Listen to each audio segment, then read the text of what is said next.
I wanted to hop on and answer a question that I have been seeing a lot, and something that I know is definitely an easy place to struggle with. So I would love to know in the comments if this is challenging for you, or maybe if it's not challenging anymore, if it was in the beginning.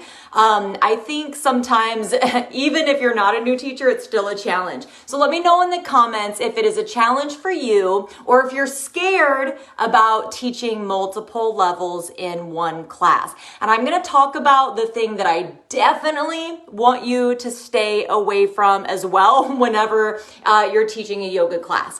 Okay, so the first thing that you want to do in order, first of all, to just kind of save yourself some trouble is make sure that the description of your class clearly states maybe not the level, because like if you're at a park district or something like that, you're probably not going to have like a level 1 or a level 2 or a level 3 yoga class, right? It's probably going to be like yoga class.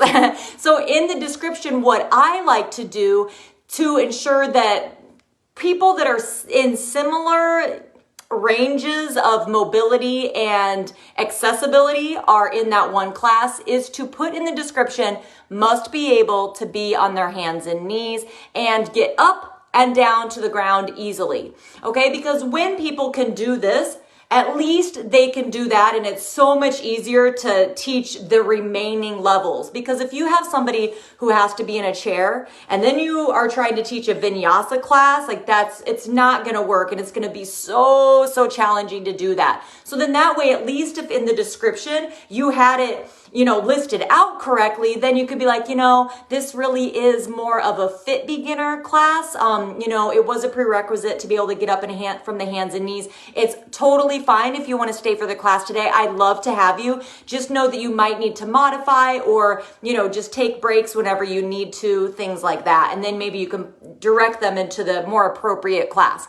Okay, so after you've done that, and then you have people in your class that at least can be on their hands and knees and they can get up and down to the ground easily. Okay, then these next 3 tips are for you.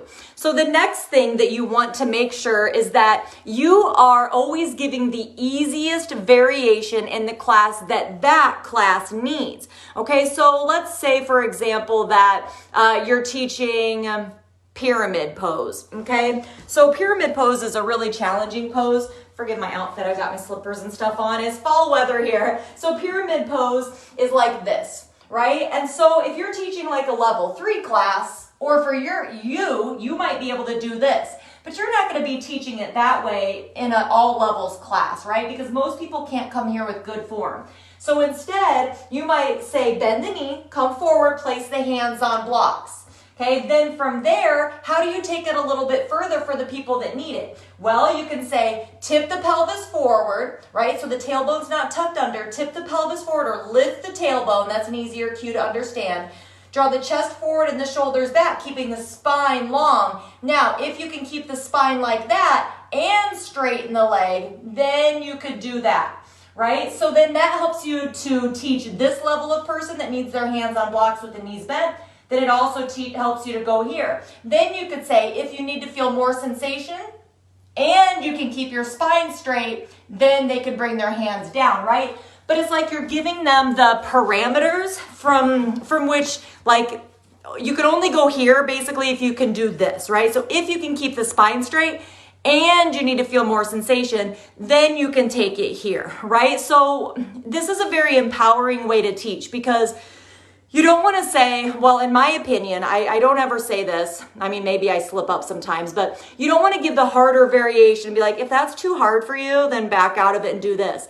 Because that makes people feel like shit, right? And you don't want people to feel that way. So always give the easiest variation. And then if you need to feel more sensation, go here. Now, on the flip side of that coin, you don't need to give the hardest variation that there ever was, or that you practice in your, that you do in your practice, right? Because most people aren't going to be going there anyway. So you don't need to give all of those harder variations. Just skip them. Just stop to when you see that your people are at their limit. Okay. The next thing to do is to demo the easiest variation as well that the class needs. So yes, I might go through all of those variations like I just did in pyramid pose, but I'm gonna then back it up and do the easier variation, the easiest one that I demoed that other students are doing. Because again, that's going to empower your students and make them feel good. It's not going to make them feel like, oh, well, I need to be able to do what she's doing in order to be good at yoga, right? So this is just the way I teach because I found that it's very empowering to do it that way. And like I said in that pose, if you need more sensation, then you can go here. So don't give the harder variation and say, if you need less, then go here. So give the easier one, and then if you need more sensation, go here. Again, it's just more empowering.